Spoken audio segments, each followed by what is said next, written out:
Denis Le Bihan, qui est membre de l'Institut de France, membre de l'Académie des sciences et membre de l'Académie des technologies. Il est directeur de l'unité neuroanatomique fonctionnelle du centre hospitalier Frédéric Joliot. Et vous êtes aussi, et cela est tout récent, vous êtes directeur scientifique, attendez, je vais vous dire exactement, responsable du plateau technique et directeur scientifique de Neurospin. Alors Neurospin est un centre de neuroimagerie en champ intense, c'est comme ça qu'on dit. On aura l'occasion d'en savoir un peu plus, dont la première pierre a été posée il y a exactement 18 mois, et en présence du ministre de la Recherche, François Goulard, du président du Conseil régional d'Île-de-France, Jean-Paul Huchon, et du président du Conseil général de l'Essonne, Michel Berson. Alors, ce qui veut dire que ce centre d'imagerie cérébrale reste quelque chose d'extrêmement important pour notre société, et nous allons savoir pourquoi tout à l'heure grâce à Denis Le Bihan. Denis Le Bihan, c'est à vous. Effectivement, je vais tâcher de partager mon enthousiasme pour l'exploration cérébrale par l'image. Et je vais vous parler essentiellement d'une technique d'imagerie qui est l'IRM, l'imagerie par résonance magnétique. Et vous allez voir qu'avec cette technique, on peut aller très très loin. Et ce qui est également très, très intéressant, c'est que l'eau, vous allez le voir, a un rôle considérable, non seulement pour faire des images du fonctionnement du cerveau, mais également, peut-être, je vous poserai la question, vous verrez, on réfléchira ensemble sur le fonctionnement du cerveau.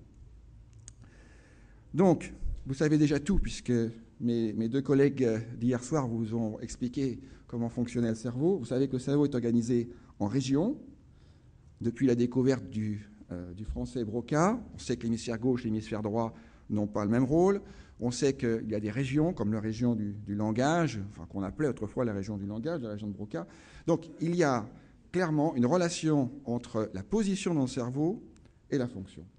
Le problème, c'est que pendant des années et des années, le seul moyen de comprendre le cerveau, c'était d'observer des patients, de regarder quelles fonctions ils avaient perdues, et puis d'en déduire, en fonction de la dissection du cerveau, et l'endroit où il se trouvait, que telle région cérébrale était impliquée dans la vision, la motricité, etc. Donc c'était un petit peu invasif. Trouver des volontaires, c'était quand même pas très facile. Donc l'imagerie a permis, depuis les années 1970, avec le scanner à rayons X puis l'IRM, de faire des images du cerveau sans avoir à ouvrir le crâne.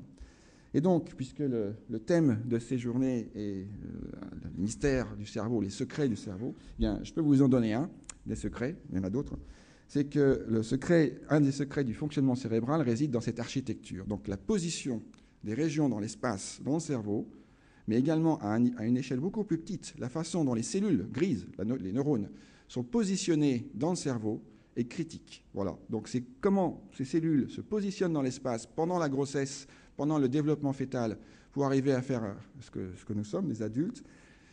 Voilà, c'est ça qui va être important. Et donc aujourd'hui, on est capable de faire des images, comme je vais vous le montrer, avec des couleurs comme ceci, qui vous montrent quelles sont les différentes régions qui sont en train d'être activées. Par exemple, quand vous regardez l'écran, vous êtes en train de dormir, ou vous êtes en train de déjeuner, peu importe. Alors, donc, il nous faut obtenir des informations sur l'anatomie et la fonction. Alors pour ça, on a la chance d'avoir tout un panel. Et ce matin, donc, on va pouvoir discuter de beaucoup de ces techniques. On peut voir le fonctionnement cérébral via les courants électriques produits par le cerveau. Donc Sylvain va en parler. Nous allons également voir avec mon collègue la caméra émission de positons. Il y a l'imagerie optique dont on ne parlera pas. Et puis, il y a l'IRM dont je vais vous parler. Alors l'IRM, c'est quoi? Pour ceux qui ne connaissent pas bien, eh bien, c'est d'abord un très gros aimant, un champ magnétique très intense. Vous voyez, l'aimant qui est ici est un aimant qu'on trouve tout à fait couramment à l'hôpital. L'unité de champ magnétique, c'est le Tesla. Donc là, il y a marqué 1,5 Tesla. En gros, vous savez que si vous prenez une boussole, elle va s'orienter dans le champ magnétique de la Terre. Donc il y a un champ magnétique qui est produit par la Terre. Eh bien, cet aimant-là va produire un champ magnétique qui est 30 000 fois supérieur au champ magnétique de la Terre. Alors pourquoi faire? Eh bien, ce champ magnétique va être utilisé pour aimanter l'eau que l'on a dans notre corps et en fait dans le cerveau. Donc on va aimanter de façon infime, rassurez-vous, les molécules d'eau. Et cette aimantation, on va être capable de la mesurer avec des ondes radio, qui sont les ondes que vous utilisez pour écouter Europe 1, France Inter et toutes les chaînes de radio que vous voulez, à tel point que ces machines, donc, on doit les protéger de France Info, parce que les signaux qu'on va récupérer du cerveau sont tellement faibles que les antennes et les récepteurs qu'on utilise pour capter ces signaux capteraient France Info d'abord avant les ondes radio. Donc on est obligé de protéger, par ce qu'on appelle des cages de Faraday, ces machines de façon à ne pas être perturbées par les ondes radio, je ne vais pas dire qui polluent, mais qui nous entourent en permanence. Bien. Et donc cette méthode d'imagerie a été récompensée par le prix Nobel en 2003 pour un physicien et un chimiste. Donc voilà les images typiques que l'on obtient aujourd'hui avec l'IRM. Vous voyez donc des images où vous voyez le cerveau avec une précision incroyable. C'est pas une tranche, on n'a pas coupé quelqu'un, on n'a pas coupé la tête de quelqu'un. C'est vraiment un de mes collègues qu'on a passé dans l'aimant. Et puis on voit les images donc, de la matière blanche, qui est en blanche ici, mais elle pourrait être dans une autre couleur, hein, la matière grise. Et on voit tout ça avec de très grands détails. Voilà par exemple une coupe de profil qui passe par le milieu du cerveau. Donc on voit le nez, hein, la langue. Bon, c'est pas ça qui nous intéresse aujourd'hui. On voit le cerveau, le cervelet, le tronc cérébral, la moelle épinière, etc. Mais on peut faire beaucoup plus que ça, bien sûr, comme je vais vous le montrer. Ça, c'est ce qu'on fait de façon courante. Mais en augmentant la précision de nos images, on peut obtenir des renseignements très intéressants. Vous voyez par exemple ici, c'est une image des conduits auditifs internes. Donc c'est-à-dire une image extrêmement fine de ce qu'on a dans l'oreille, hein, qui nous sert non seulement à entendre, mais à se tenir debout, à tenir en équilibre. Vous avez ici une image donc, dynamique. On peut faire du cinéma, si vous voulez, où on voit ce qui est en train de se passer quand vous digérez votre petit déjeuner, à savoir donc, ça bouge beaucoup, hein, voilà. Vous voyez le cœur qui bat, et vous voyez le mouvement de respiration. Voilà. Et puis, on peut également voir de façon extrêmement précise les vaisseaux, la vascularisation. Donc tout ça, c'est bien sûr extrêmement utile aux médecins. Alors, un des intérêts majeurs de l'IRM, c'est qu'on n'utilise pas de rayons X ou de matière radioactive. Donc, on peut se permettre d'étudier les gens, ou des malades ou des volontaires, à intervalles réguliers. On peut les passer plusieurs fois dans l'aimant. Ou on peut étudier également des enfants, voire des fœtus, pour voir comment se développe le cerveau. Alors, en général, c'est fait parce qu'on a une question médicale qui se pose et on veut regarder ce qui se passe dans la tête du fœtus ou de l'enfant, mais on peut aussi imaginer des études chez l'enfant normal. Le cerveau, donc, comme vous l'ont montré mes collègues hier soir, bon, on sait à peu près comment il est conçu, donc avec des lobes, frontaux, pariétaux, etc. Mais en fait, d'une personne à l'autre, c'est extrêmement variable dans le détail, pas dans la façon générale. Par exemple, ici, vous avez une moyenne, si vous voulez, de grand nombre de cerveaux qui ont été mis ensemble. Et ce que l'on montre, c'est que cette structure rouge, ce sillon qui est ici, qui est très, très, très bien délimité chez une personne donnée, eh bien, d'une personne à l'autre peut varier de 1 à 2 cm. Et ça, c'est très, très important pour nous, parce que si on veut savoir exactement comment fonctionne le cerveau, on va vouloir dire, c'est cette région-là qui a telle coordonnée. Vous imaginez un GPS du cerveau, c'est à peu près ça. Donc, une coordonnée très précise chez monsieur X. Eh bien, chez monsieur Y, cette même région-là peut être un peu plus loin. Alors, est-ce que c'est une autre région? Est-ce que c'est la même région qui est déplacée? C'est une question à laquelle il est très difficile de répondre. Donc, on veut savoir comment se construit mécaniquement le cerveau. Et donc, on est capable de faire des images, vous voyez par exemple ici, du fœtus in utero, et d'étudier ce fœtus avec une grande précision, donc de façon à voir l'intérieur de son cerveau. Donc voilà par exemple des images du développement du cerveau. Donc on en a parlé hier, hein, le cerveau humain naît loin d'être prêt. À la naissance, il fait à peu près 350 grammes, alors qu'à l'âge adulte, bon, selon les gens, hein, il fait un peu plus d'1 kilo. Voilà. Mais ce qui est intéressant de savoir, c'est que tous les neurones que l'on aura pour sa vie entière sont présents à la naissance. 100 000 millions de milliards de neurones sont présents à la naissance, et ensuite, on ne fait que les perdre. Voilà. Mais c'est normal, il ne faut pas s'affoler. On doit perdre des neurones pour que le cerveau fonctionne correctement. Ce qui est bien aussi de comprendre, c'est que ces neurones sont fabriqués au centre du cerveau.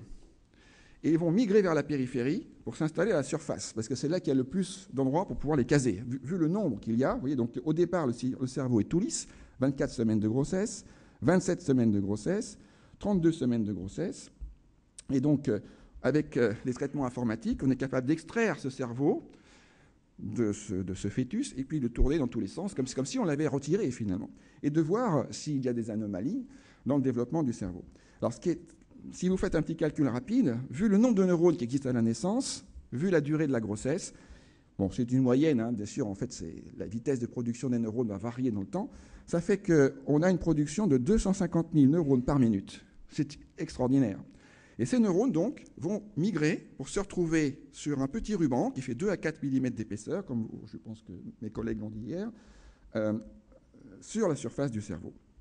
Voilà. Et malheureusement, c'est une source de pathologie. À savoir qu'il y a des neurones qui vont rester coincés, qui ne vont pas aller jusqu'au bout, qui ne vont pas aller au bon endroit, et par exemple, ça peut donner des crises d'épilepsie chez l'adulte. Donc beaucoup de maladies que l'on a chez l'adulte se développent pendant cette phase de grossesse, de fabrication du cerveau.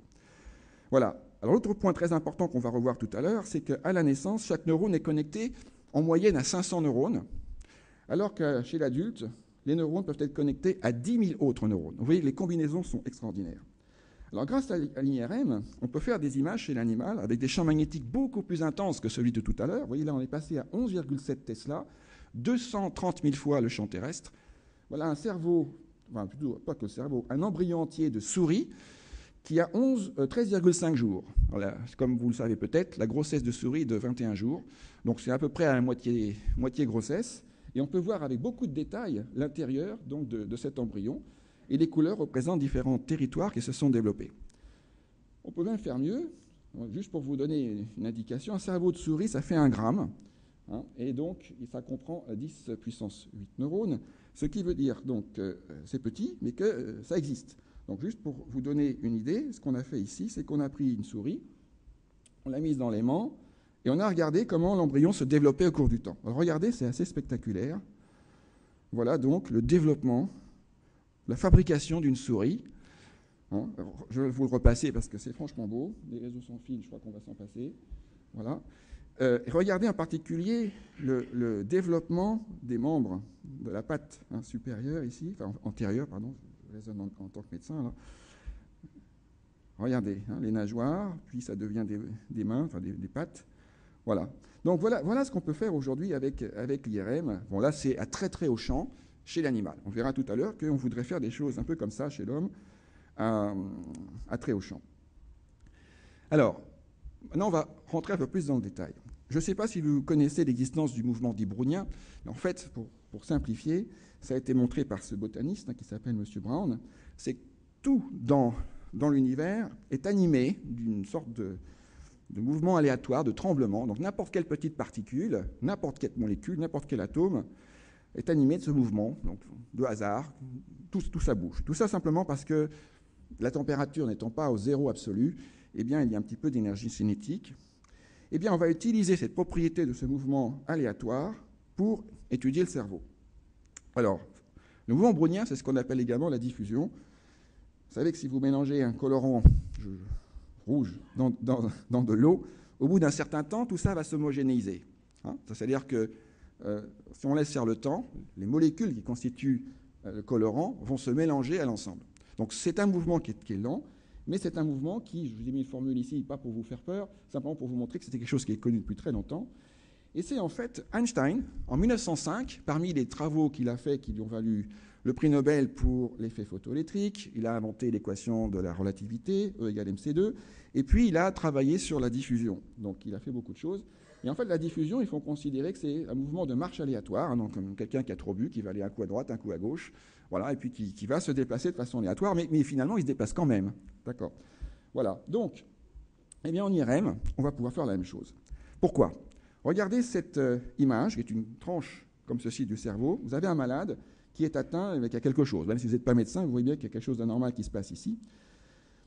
Eh bien, ce que l'on voudrait savoir, c'est à l'échelle qui n'est plus celle de l'image, qui est de l'ordre de quelques millimètres, mais à l'échelle microscopique de la structure du tissu, qu'est-ce qui se passe d'anormal ici ? Eh bien, pour ça, on va utiliser les travaux d'Einstein et on va utiliser les molécules d'eau qui vont se déplacer de façon aléatoire pour pouvoir sonder l'espace qui est au niveau des neurones. Voilà. Donc, en pratique, je passe sur la méthode, c'est qu'on va mesurer de façon extrêmement précise le mouvement aléatoire de ces molécules d'eau. Et quand ces molécules d'eau vont rencontrer un obstacle, un neurone, une membrane, ou ce que vous voulez, eh bien, leur mouvement va en être affecté. Nous, on va pouvoir le détecter avec nos images et avec un traitement informatique, on va pouvoir faire donc des mesures qui vont nous dire ce qui ne va pas. Alors, le premier exemple que je vais vous donner, on reprend notre malade qui est ici. En fait, cette pauvre personne a bouché une artère. Hein, ce que l'on voit très bien ici, vous voyez, par rapport à l'autre côté, il manque quelque chose. Donc le sang ne passe plus dans cette région cérébrale. Eh bien, quand on fait une image de ce mouvement aléatoire de l'eau, on est surpris de voir, donc vous voyez c'est tout blanc ici, qu'en fait ces molécules d'eau ralentissent. Ce mouvement donc, qui est un mouvement général à l'univers, hein, donc que toutes les molécules bougent, eh bien ce mouvement ralentit. Alors pourquoi? C'est quelque chose de très mystérieux.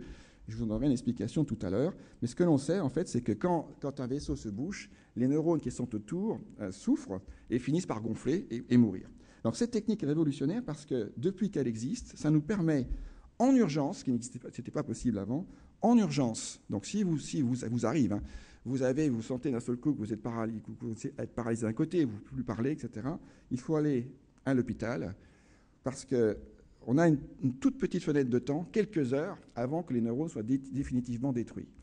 Donc, si vous avez la chance, entre guillemets, de pouvoir aller à l'hôpital en urgence, hein, ce n'est pas toujours facile, dans un service qui est équipé pour faire de l'IRM en urgence, qui est en plus pas tout à fait courant encore dans notre pays, eh bien, on va vous faire ces images, vérifier qu'effectivement, il y a bien un territoire où le sang n'arrive plus, et puis si les conditions le permettent, selon la localisation et la taille de la lésion, on va vous mettre du desktop, si j'ai dit ça comme ça, une molécule qui va venir vous déboucher l'artère en question, et on sauve vraiment des patients d'une hémiplégie totale ou d'une aphasie. Donc, je vous rappelle quand même que l'infarctus cérébral, c'est ce phénomène d'artère qui se bouche, c'est la troisième cause de mortalité en France, et c'est la première cause de loin de handicap, donc de gens qui sont définitivement hémiplégiques, définitivement aphasiques, donc en dehors des problèmes sociaux et humains et tous les problèmes économiques que ça entraîne. Donc, vous voyez déjà une première conséquence. Deuxième chose, c'est qu'on est capable de voir le cerveau fonctionner. Donc, vous êtes en train de regarder ces images, vous activez un tas de régions dans votre cerveau, et en particulier les régions visuelles qu'on vous a montrées hier, qui sont à l'arrière du cerveau. Et puis de là, ça repart vers l'avant du cerveau pour pouvoir être analysé et pour qu'on puisse reconnaître ce qu'il y a sur ces images.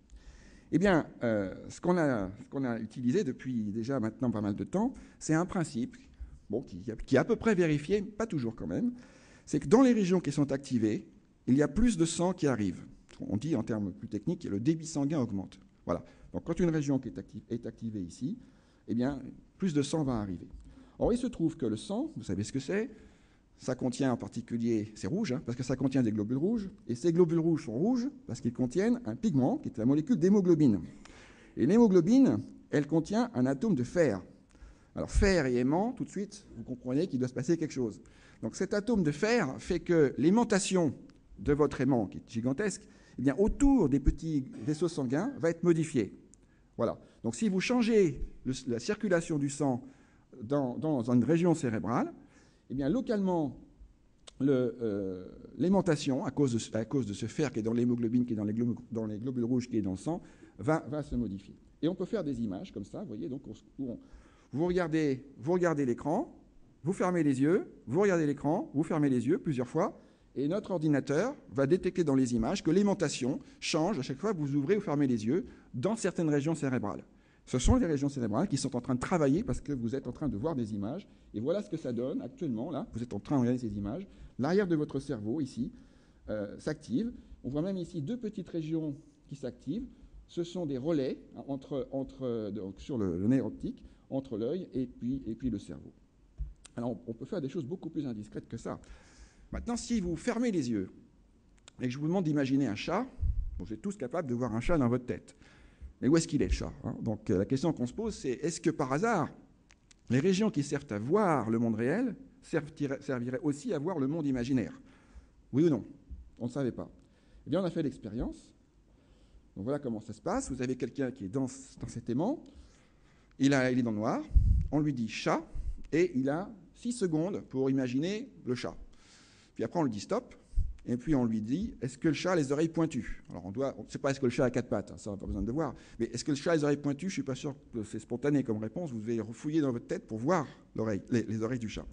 Eh bien, qu'est-ce qu'on voit sur nos images? Voilà, donc une coupe perpendiculaire, donc qui passe à peu près par le milieu du cerveau, enfin ici, c'est vraiment le cas, et après on va se mettre sur le côté. Ça, c'est la région qui reçoit l'information visuelle directe du monde extérieur. Eh bien, vous voyez, l'aimantation va changer quand vous imaginez le chat. Donc simplement la pensée du chat active les régions visuelles qui servent à voir le monde réel. Et nos courbes, parce que les scientifiques font toujours des courbes, montrent que le changement d'aimantation est plus grand encore quand vous fouillez, quand vous répondez à la question est-ce que le chat a les oreilles pointues. Voilà. Donc vous voyez que grâce à notre méthode, on commence à être très indiscret, puisqu'on est capable de voir ce qui se passe dans votre tête quand vous pensez. Alors on ne peut pas voir quelle est la couleur du chat, on ne peut pas voir le nom du chat, mais aujourd'hui déjà, on est capable de... si je montre un stylo et que je vous demande d'imaginer le stylo en fermant les yeux, vertical ou horizontal, je peux lire que vous êtes en train d'imaginer que le cerveau est vertical ou horizontal. Je ne connais pas la couleur de l'encre, je ne connais pas la marque du stylo, mais bon, c'est toujours ça. Voilà. Alors, ce qui est extraordinaire, donc cette région cérébrale ici, elle sert à voir le monde réel, elle sert à voir le monde imaginaire, mais c'est pire que ça. On s'est intéressé à des aveugles de naissance, des gens qui n'ont jamais rien vu de leur vie. Eh bien, quand on leur demande avec leurs doigts de lire du braille, eh bien, on s'aperçoit qu'ils activent les régions visuelles. Autrement dit, ils voient avec leurs doigts. C'est vraiment, c'est l'expression littérale, je ne peux pas trouver mieux. Alors, bien sûr, c'est un effet de la plasticité cérébrale. On va dire, parce que ces régions-là ne servent plus à voir, il vaut mieux que ça serve à quelque chose. Je crois que c'est plus subtil que ça. Ça veut dire que cette région-là, elle a un code, comme un peu un code informatique, si vous voulez, un logiciel. J'aime pas comparer le cerveau à un ordinateur, mais peu importe, qui fait quelque chose de particulier, qui est utile à tout ça, à voir le monde réel, voir le monde imaginaire et lire le braille. Le point commun que j'ai trouvé, c'est qu'en fait, il faut connecter dans l'espace des choses. Pour reconnaître les oreilles pointues d'un chat, il faut imaginer un triangle. Pour lire un F en braille, il faut connecter des points entre eux. Donc peut-être que cette région cérébrale aurait un rôle dans la perception de ces points dans l'espace. Un autre exemple rapidement, vous avez entendu parler de la région de Broca. Donc voilà la région de Broca, vue par en dessous, chez un volontaire. Et ce sont des images anciennes, mais peu importe. Ici, il s'agit d'un bilingue. Donc c'est un adulte qui a émigré d'un pays dans un autre quand il était bébé et qui parle parfaitement les deux langues. Et vous voyez que quand on lui demande de penser simplement à des mots dans une langue ou l'autre, eh bien c'est la même région qui s'active. Si vous prenez le français moyen, ou là c'est un américain moyen, qui a appris une deuxième langue après 12 ans, eh bien vous voyez qu'il y a deux régions de Broca, une pour la langue maternelle et une pour la deuxième langue.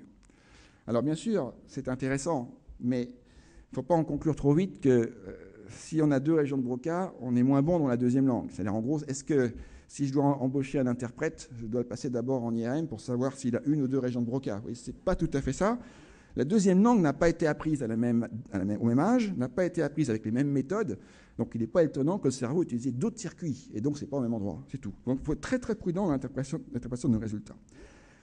Mais donc, on a vu hier que le cerveau du bébé, quand le bébé naît, il n'est pas fini. Il va lui falloir encore 20 ans, peut-être même plus d'ailleurs, certains ne finissent jamais, pour pouvoir être fonctionnel. Donc on s'est intéressé à savoir à quel âge on pouvait avoir déjà des signes.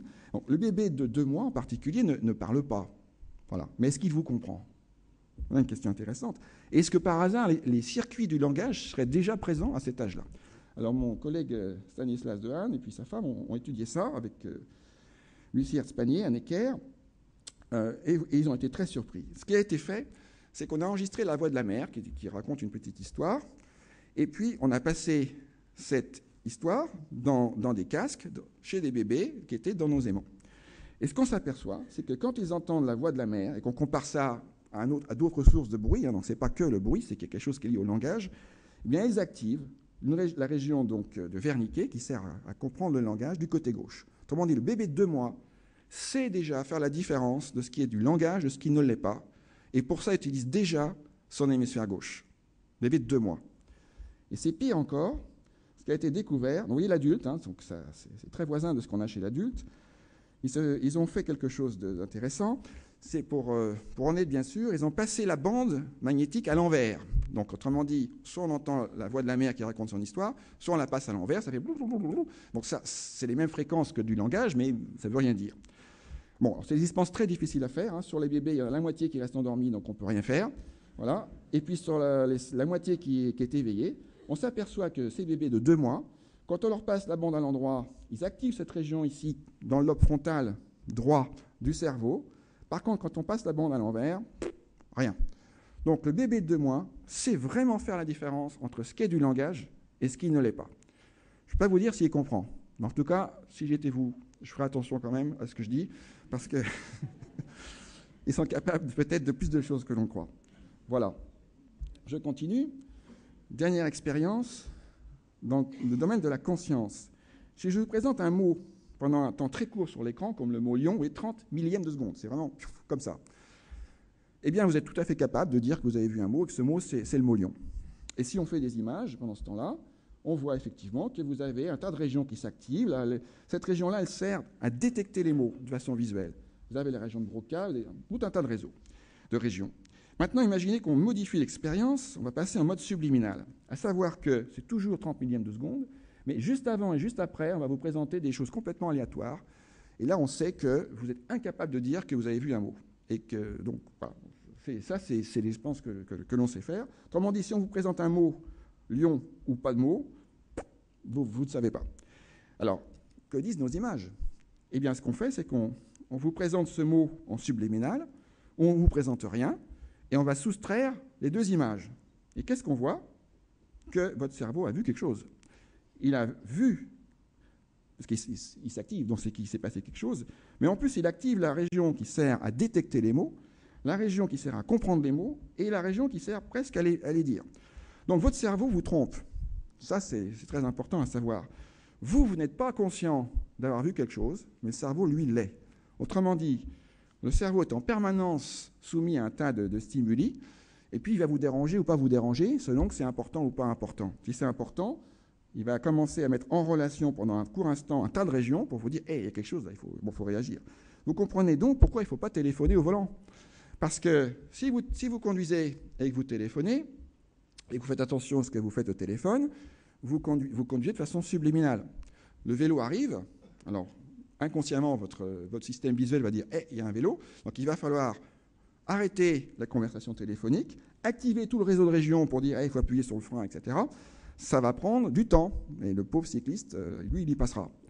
Ou inversement, si vous faites attention à votre conduite, je ne sais pas ce que vous dites au téléphone. Donc, voilà. Je continue. L'autre découverte qui a été faite dans les années 90, c'est que ce mouvement de l'eau aléatoire eh bien, était ce qu'on appelle anisotrope. Alors ça, c'est vraiment quelque chose de remarquable. À savoir que selon la direction dans laquelle vous mesurez ce mouvement, ce n'est pas la même chose. Et ceci essentiellement dans la matière blanche. Alors on vous a expliqué la matière blanche hier. Donc vous avez la matière grise qui est sur la surface du cerveau, et puis au centre. Et entre, vous avez tout un tas de fils électriques. Ce sont des câbles. Donc, mais ils sont très importants, ces câbles. On va voir ça tout de suite. Et bien, si on mesure le mouvement de ce mouvement aléatoire des molécules d'eau, il est plus rapide dans le sens des fibres que dans le sens perpendiculaire. Donc, ce qu'on a inventé dans les années 90, c'est une méthode qui permet de voir les connexions cérébrales. Alors, je vous donne un petit exemple. Vous êtes au-dessus de la région, là, ici, un jour de brouillard, on ne voit pas très bien, vous êtes dans un hélicoptère, et votre objectif, c'est d'établir la carte des routes, des autoroutes dans la région. Mais vous ne voyez pas très bien. Par contre, ce que vous voyez, c'est qu'il y a beaucoup de monde, donc il y a des voitures qui ont allumé leurs phares. Et en regardant le mouvement des voitures, vous pouvez en déduire où se trouvent les routes. En général, les voitures, elles ne vont pas dans le sens perpendiculaire des routes, elles vont dans le sens des routes. Donc, en regardant le mouvement des voitures, vous arrivez à reconstituer tout le réseau de circulation. Ben, on fait la même chose, sauf que nous, on ne regarde pas les voitures, on regarde l'eau, on ne regarde pas les phares, on regarde l'aimantation de l'eau. Voilà. Et qu'est-ce qu'on voit? Grâce à tout un logiciel mathématique, donc c'est une reconstitution, comme vous le voyez ici, de l'intérieur du cerveau, chez quelqu'un de normal. Ici, ça c'est la région qui sert à bouger. Ça, c'est l'intérieur du cerveau. Et on voit de proche en proche les fils électriques. Alors ça, c'était il y a 6 ans. Et on est capable maintenant de dire, voilà, si je pars d'ici, où est-ce que je vais me retrouver dans le cerveau? Donc vraiment d'établir la cartographie du fonctionnement cérébral. Et voilà les images les plus récentes que l'on a. Donc ça, c'est vraiment une première, parce qu'on n'a aucun moyen pour voir ça, même en disséquant un cerveau, ce n'est pas possible. On n'est pas capable de suivre les fibres une par une. En plus, il faudrait disséquer le cerveau. Mais même en disséquant, on ne peut pas. Donc voilà ce que l'on obtient. Des images fabuleuses, donc qu'on commence à peine à exploiter, qui nous montrent le câblage intracérébral. Donc comment ces différentes régions sont reliées entre elles. Et pour revenir à nos bébés de 2 mois, on a été très surpris de voir que même si le bébé de 2 mois il ne parle pas et il ne marche pas, etc., la plupart de ces connexions sont déjà en place. On a un squelette de connexion qui existe, mais qui n'est pas fonctionnel. Alors le cerveau du bébé de 2 mois, 500 grammes, 350 grammes, pardon. Le cerveau adulte, donc un peu plus d'1 kilo. Et on perd des neurones. Alors, on perd des neurones, mais le cerveau est plus gros. plus lourd. Eh bien, en fait, c'est parce que le cerveau va s'empâter. Et ça, c'est très important. Ces fibres ne sont pas fonctionnelles parce qu'il leur manque quelque chose. On a dû vous dire hier que ces fils électriques, en fait, ils ont un isolant qu'on appelle la myéline, qui est de la graisse. Et ce n'est pas comme les fils électriques qu'on a en électricité conventionnelle. Plus l'isolant est épais et plus la conduction est rapide. Donc, pour que le cerveau fonctionne, il faut que ces connexions qui existent chez le bébé soient consolidées par des isolants qui sont donc très importants. Voilà. Et c'est comme ça que vont se développer toutes ces connexions. Donc, la leçon de tout ça, c'est qu'entre la naissance et l'âge adulte, eh bien, vous allez empâter votre cerveau. Donc, il faut faire aussi attention à ce qu'on mange. Alors, continuons. J'ai eu la chance d'aller au Japon, à Kyoto en particulier, qui est une ville extraordinaire pour l'eau. Kiyomizu, c'est ce temple-là, c'est un temple sacré pour l'eau. On trouve de l'eau partout. Et comme vous le savez sans doute, les kimonos de Kyoto sont connus dans le monde entier pour leurs couleurs. Eh bien, parce que ces colorants sont très, très recherchés parce qu'ils sont fabriqués avec une eau spéciale, le saké également, etc. Bon. Tout simplement pour vous amener au sujet suivant, qui est la molécule d'eau. On parle de l'eau depuis le départ, hein, mais l'eau, on l'utilise comme artifice. Hein, on l'utilise, vous voyez, donc pour détecter l'activation cérébrale ou faire des images. Eh bien là, je vais avoir le culot de vous dire que peut-être que l'eau, elle a un rôle même dans le fonctionnement cérébral. L'eau, c'est une molécule extraordinaire. Elle a été découverte donc en 1781 sur le plan de sa nature. On dit deux hydrogènes pour un oxygène. Et certains disent, oui, ça ne suffit pas pour faire de l'eau. Il y a encore une troisième chose, mais on ne sait pas trop ce que c'est. Donc, voilà la molécule d'eau. Alors, pour ceux que ça intéresse, donc un atome d'oxygène, 2 atomes d'hydrogène. Et ce qui fait le secret de notre vie, hein, c'est pour ça qu'on est sur Terre, c'est que l'angle qui existe ici fait 105,5 degrés. Voilà. C'est pas 109, c'est pas 107, hein, on n'est pas du carbone, on est fait d'eau à 80%.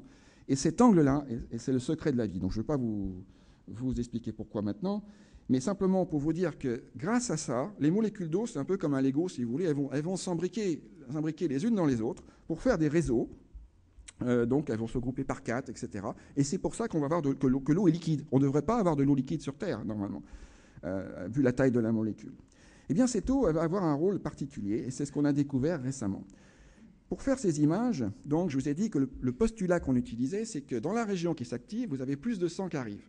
Il est clair que ce n'est pas idéal pour faire nos images, parce que, imaginez donc, vous avez un quartier, il y a une maison qui brûle.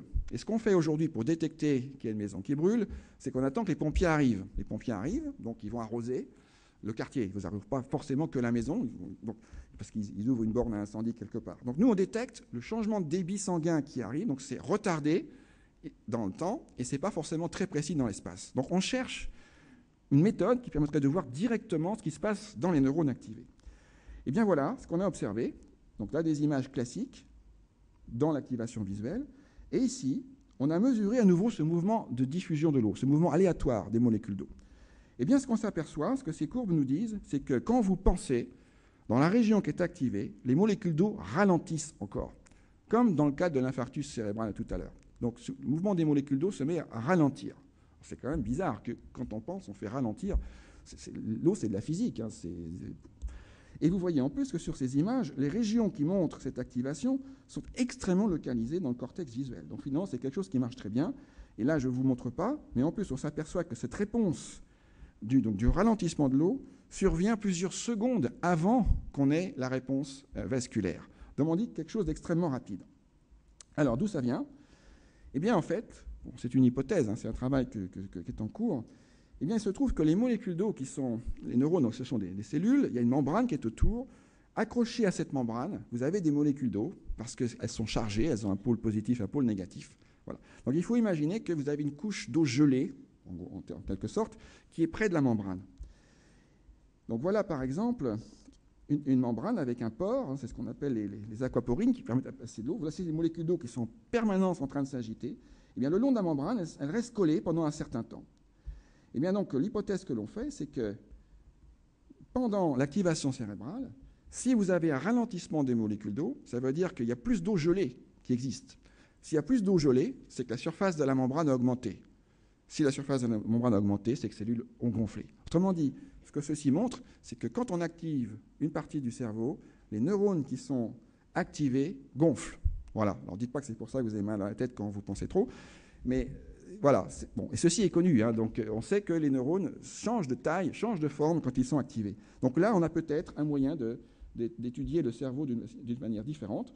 Autrement dit, on passerait, je suis désolé pour l'anglais, mais on passerait d'une méthode, mon collègue en parlera peut-être pour la caméra positron, où l'imagerie fonctionnelle par IRM dont je vous ai parlé, où on regarde la variation de débit sanguin pour observer le fonctionnement cérébral, à quelque chose de beaucoup plus direct, qui est que l'eau change de propriété physique quand les neurones sont activés. Et c'est pour ça que je me permets de dire que peut-être que l'eau, qu'on a souvent dit étant la molécule de la vie, peut-être serait la molécule de l'esprit.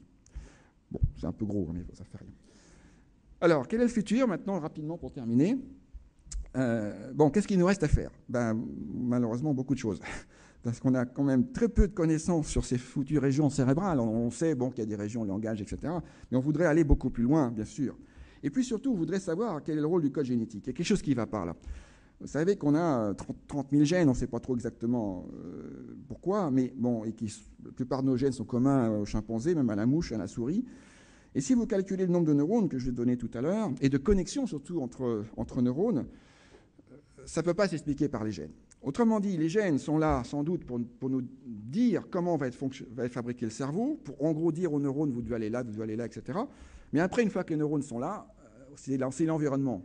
Donc, ce que je dis souvent, c'est que pourquoi on parle? Parce que nos gènes font qu'il y a des régions cérébrales qui vont faire qu'on va pouvoir parler. Mais est-ce que vous parlez chinois ou est-ce que vous parlez français ou autre chose? C'est sûrement pas dans les gènes. C'est parce que, bébé, vous êtes exposé à une langue. Donc, quelle est la part de l'environnement et la part des gènes dans notre fonctionnement cérébral? C'est quelque chose qui nous intéresse beaucoup. Et en particulier, une question que je me pose, c'est est-ce qu'il existe un code neural comme un code génétique? Le code génétique, c'est lié au fait que l'ADN a une structure particulière dans l'espace qui code une information. Donc la question est la même. Est-ce que par hasard, la position des neurones dans l'espace ne coderait pas pour un fonctionnement cérébral particulier? Et donc pour ça, il faut étudier le cerveau et étudier ses défauts. Regardez par exemple cette image. Vous devez voir quelque chose de bizarre, des espèces de points noirs qui sautent, et plus vous regardez les points noirs, plus ils se déplacent. Je vous assure qu'il n'y a rien du tout, c'est juste des croisements blancs, mais votre cerveau est buggé, il y a quelque chose qui ne va pas là. Bon. Autre exemple, vous voyez cette image donc, qui papillonne comme ça. Vous voyez, c'est un avion, c'est une mission militaire sans doute. Vous avez le drapeau canadien. En fait, ce sont deux images qui sont alternées. Il y a une différence entre les deux images. Qui voit la différence? Levez le doigt ceux qui voient la différence. Pas beaucoup, hein? Je vous laisse encore 30 secondes. Regardez le réacteur de l'avion. C'est quand même assez gros. Hein? Et pourtant, vous ne le voyez pas pour beaucoup d'entre vous. Bon, alors, vous voyez, j'ai fait ça, j'ai montré ces images dans un conseil d'administration à des gens qui prennent des décisions importantes. Je dis voilà, vous devez envoyer ces militaires en mission, vous le faites ou vous ne le faites pas. Sur quels critères vous basez? Il les a envoyés tous en mission. Je dis ah oui, d'accord, mais. Donc en fait, ce qui se passe, c'est que votre cerveau, il voit une image et il s'habitue tout de suite. C'est un phénomène de masquage. Et donc après, une fois qu'il a vu l'image, il dit bon, c'est pareil. Et on ne fait pas attention à ce qui se passe. Et il faut comprendre pourquoi. Alors ce qui est très intéressant, mais je n'ai aucune explication, je fais souvent des conférences grand public, voire dans les écoles ou les lycées. Chez les enfants, en général, ils trouvent tous tout de suite. Quand je leur demande, oh bah oui, c'est évident, ils laissent tous la main. Alors est-ce que le cerveau de l'enfant est plus capable de détecter la différence que nous autres qui sommes blasés? Bon, je ne sais pas. Enfin, c'est quand même intéressant, je vais trop vite. Le futur, c'est ça, c'est d'arriver à comprendre le cerveau en regardant un tas de choses, donc comment les neurones s'activent, comment se font les connexions, comment se développe le cerveau, et puis la chimie du cerveau également est importante. Je passe brièvement. Et pour arriver à avoir tous ces renseignements avec une grande précision, il va falloir monter le champ magnétique. Donc, je vous ai parlé aujourd'hui d'aimants qui fonctionnent à 1,5 Tesla, 30 000 fois le champ terrestre. On trouve dans le monde entier maintenant des machines qui marchent à champ plus élevé. Donc 3 Tesla, par exemple, c'est-à-dire 60 000 fois le champ terrestre. Il y en a à peu près 6 ou 7 en France. Et puis, on trouve maintenant des champs qui montent à 7 Tesla, 140 000 fois le champ terrestre. Et il y en a un qui vient d'être installé chez nous à Neurospin il y a quelques semaines. C'est le premier en France. Il va y en avoir une dizaine en Europe.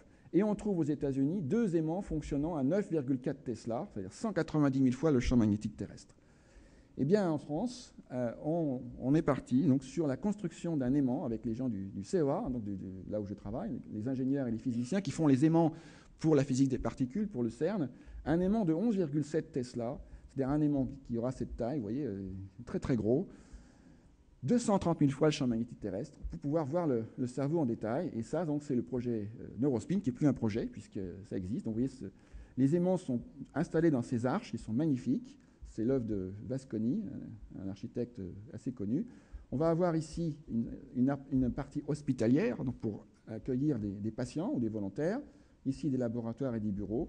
Et ici, une aile destinée à l'étude de l'animal, donc la souris transgénique, parce qu'on connaît bien ses gènes, et l'étude du primate, puisque le primate est quand même assez proche de nous. Voilà. Donc voilà, ça a été construit, c'est terminé. Donc, vous voyez, petit à petit... Comment ? C'est tout juste terminé.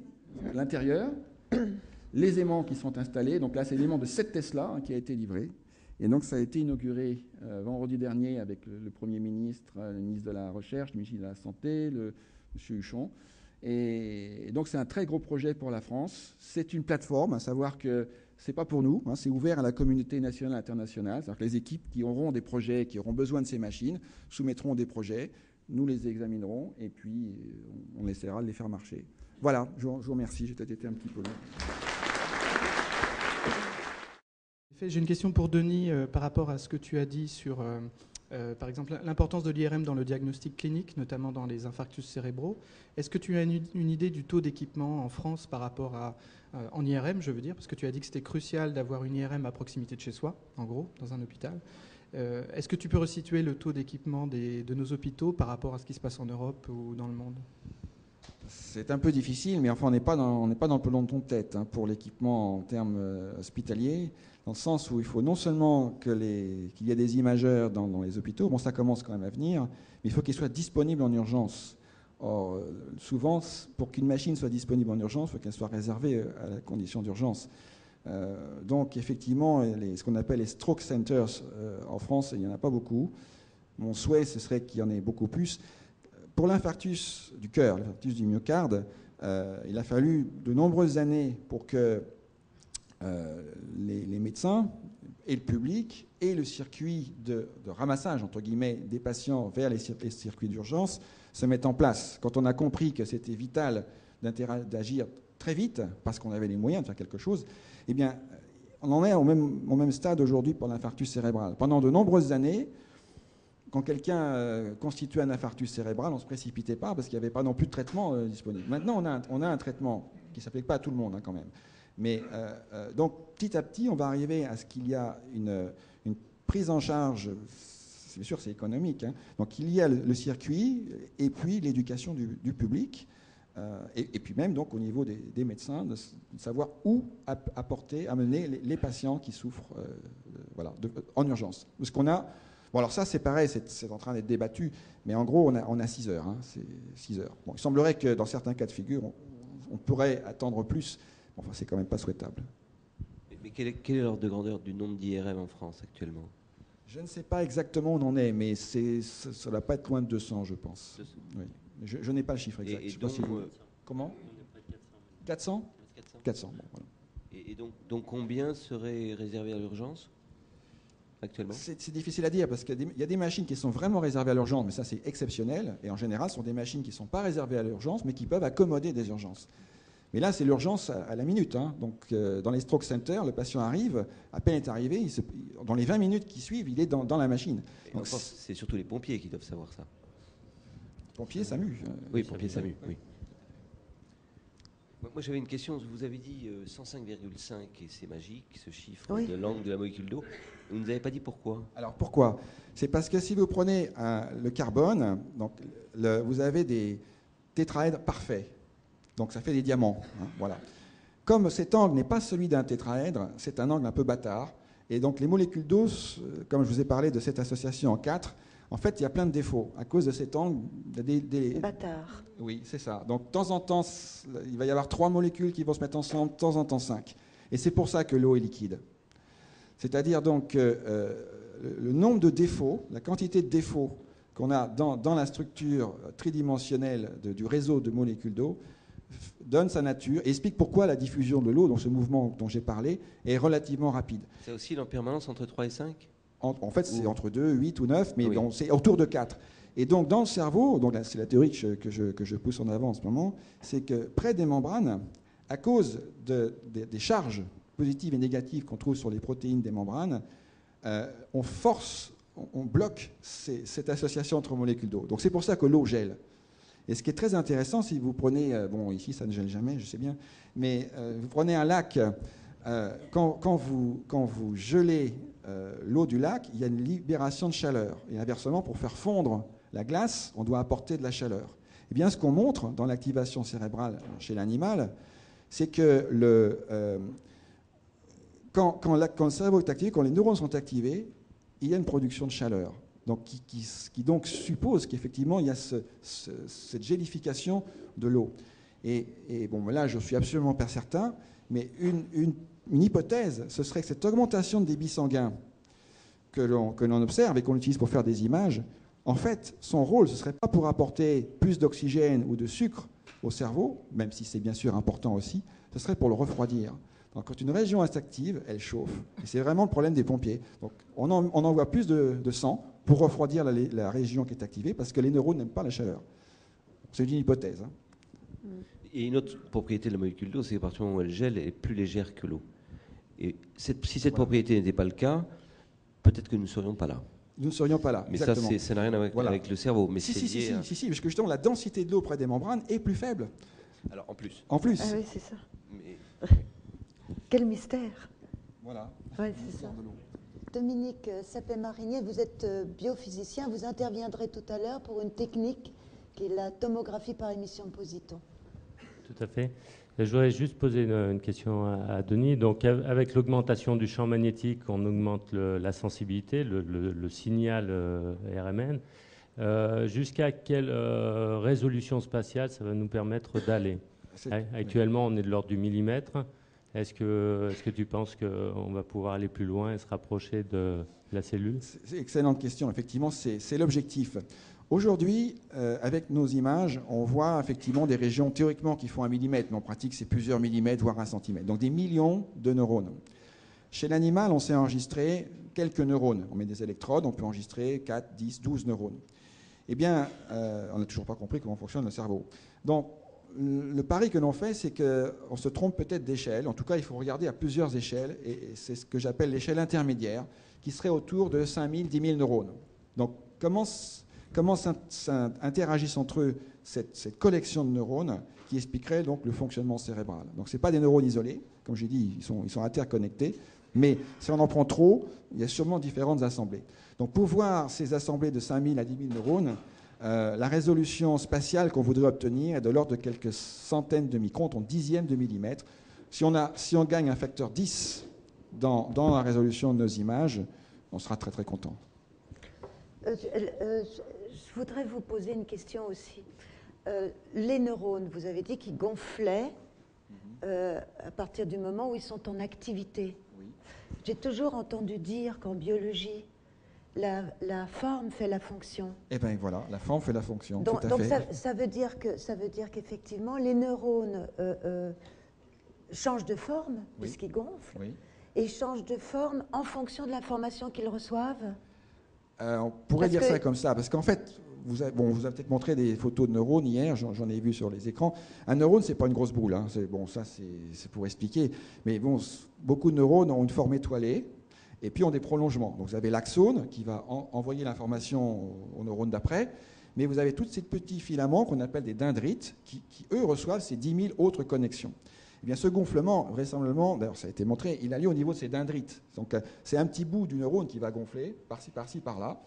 Et donc, localement, il y a un effet. D'ailleurs, on voit même que c'est plus qu'un gonflement, c'est qu'il y a aussi une danse des neurones. Souvent, on imagine le cerveau comme un organe statique, c'est pas vrai du tout. Tout ça, ça bouge en permanence. J'ai des films, je ne vais pas tout montrer, mais on voit que tout ça bouge. Et donc, selon l'activation, il y a des connexions qui vont se faire, se défaire, et puis il y a une dynamique qui se crée, des connexions qui vont s'établir et qui vont rester, d'autres qui vont disparaître. Il y a des souris mutantes, c'est pour ça qu'on s'intéresse beaucoup à la souris, où en leur retirant un gène, eh bien, ces connexions ne peuvent plus se stabiliser. Donc ces souris n'apprennent rien. parce que les neurones se connectent puis se déconnectent immédiatement. Donc, dans ces phénomènes physiques purs, ce n'est pas de la chimie, là, donc ce n'est pas la neurotransmission, il y a effectivement quelque chose qui est lié au fonctionnement intrinsèque de la cellule nerveuse qu'on voudrait comprendre. Mais bon, encore du travail. Mais actuellement, vous venez vraiment d'éveiller notre curiosité. Alors, dans quel état sont nos neurones et notre cerveau? Est-ce qu'il y a une image qui le montre? Hein, le cerveau là, est en révolution avec tout ce que vous venez de nous dire. Le cerveau, il existe depuis longtemps. Donc merci c'est beaucoup nous-mêmes pour votre réponse. Je vous remercie pour vos compliments. Mais bon, nous essayons de nous comprendre. Une question intéressante, c'est est-ce qu'on pourra se comprendre soi-même? On pose souvent cette question parce que Monod, dans son célèbre livre, a dit que le cerveau humain, quand toute machine ne peut pas se comprendre. Donc c'est pessimiste comme vue. Alors je réponds à la question en disant c'est sans doute vrai. C'est-à-dire que je ne peux pas comprendre mon propre cerveau. Peut-être que vous ne pourrez pas comprendre le vôtre. Mais si on travaille tous ensemble, on doit pouvoir comprendre quand même comment fonctionne le cerveau humain. Alors je ne sais pas quand on y arrivera. Mais c'est clair qu'en physique, on a des modèles, à savoir donc, on a des équations qui nous permettent de dire ce qui va se passer quand on va mettre une molécule, un atome dans telles conditions. On peut prédire. En météorologie, c'est un peu la même chose, sauf qu'on prévoit peut-être un peu moins bien. Mais le jour où on a un modèle du fonctionnement cérébral, on pourra donc prédire que telle personne peut éventuellement subir telle pathologie, y compris des pathologies psychiatriques. Donc, d'avoir une compréhension du cerveau normal est fondamental pour pouvoir étudier les malades. Donc, il faut travailler aussi bien chez le sujet normal que chez le patient. Je voudrais simplement savoir, avec ces nouvelles techniques, dans quelle mesure il serait possible de détecter les lésions qui sont provoquées par des traumatismes crâniens qui font le changement de comportement et de personnalité. Est-ce qu'on peut détecter ces lésions ? Alors, déjà avec les instruments que l'on a, on peut voir parfois des lésions, effectivement. On peut voir les lésions et les situer ?